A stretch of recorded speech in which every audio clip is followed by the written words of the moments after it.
a factor, obviously, in site performance are third-party tags, especially during peak periods.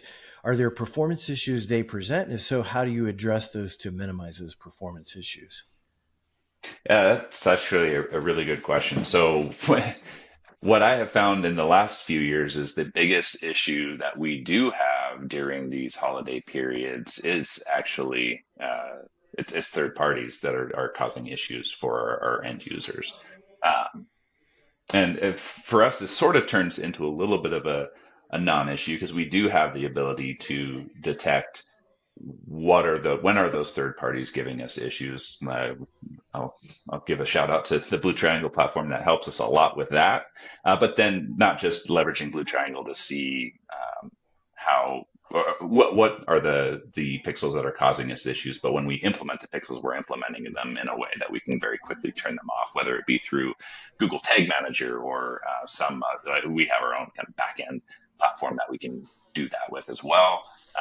So we're able to react to that really quickly. And if a tag is being particularly problematic, we just turn it off. And then when we're back into a lower traffic period of time, or we hear from them that, hey, yeah, we had a problem, but now it's fixed, we can turn it right back on and continue to glean the value from that integration.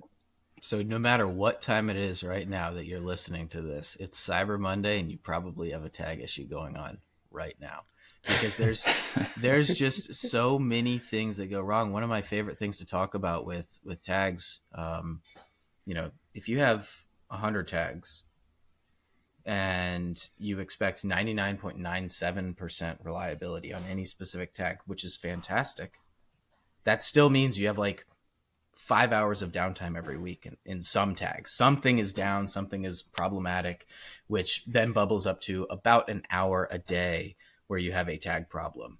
Now, on top of that, let's add Cyber Monday's traffic. You probably have a tag problem going on right this second. Yeah, yeah.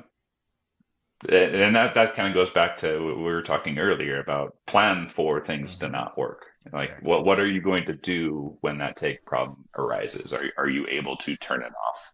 If not, maybe work on that because you're not going to be able to have a tag layout that's perfect because you don't have control and you're relying not just on your own team to do all of this performance testing and things like that, but now you're relying on 100 different partners to do exactly the same thing. And if they don't, they can cause issues on your side, or if even if they do, like the best laid plans, right, Right. can often fail. So yeah, that's a really good point. And, on top of that, make sure that when they do fail, they're out of the critical render path. That's something that's just so key for every single site.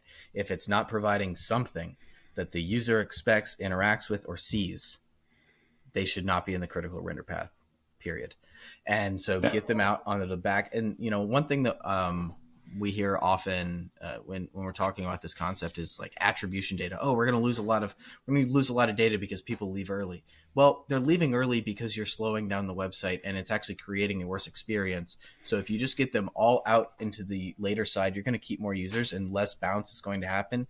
So we end up seeing that attribution data actually increases when you defer tags in mass as opposed to improves when you prioritize them. So it's one of those areas where marketers are always shocked when you kind of come through and you kind of say, hey, no, this is actually better for you. We're not just doing this for the tech stack.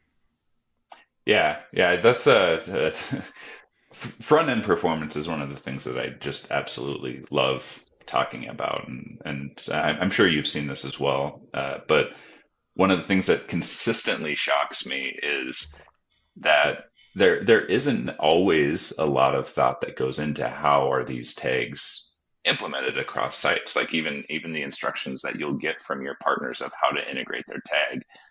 We put a lot of rigor into reviewing that on the engineering side of Slick Deals to make sure like are they forcing us to put this into the critical path where and does it actually need to be there? And we've had a lot of back and forth with different partners to kind of adjust how they were asking us to implement the tag so that we can get it out of that path, just like you're saying. Yeah, we've seen a ton of that. We have a lot of third party tags on our site, And sometimes you can't avoid it. Sometimes it does have to be in the critical path. Right. But then, is it worth it? Is the question to ask. And if your site is actively experiencing an issue, is it worth it right at that moment? Because oftentimes, 99% of the time, it's fine. It's just, can you handle that 1% of the time, or even less than 1% of the time, where it's problematic? Right. And that gives you just a ton of flexibility.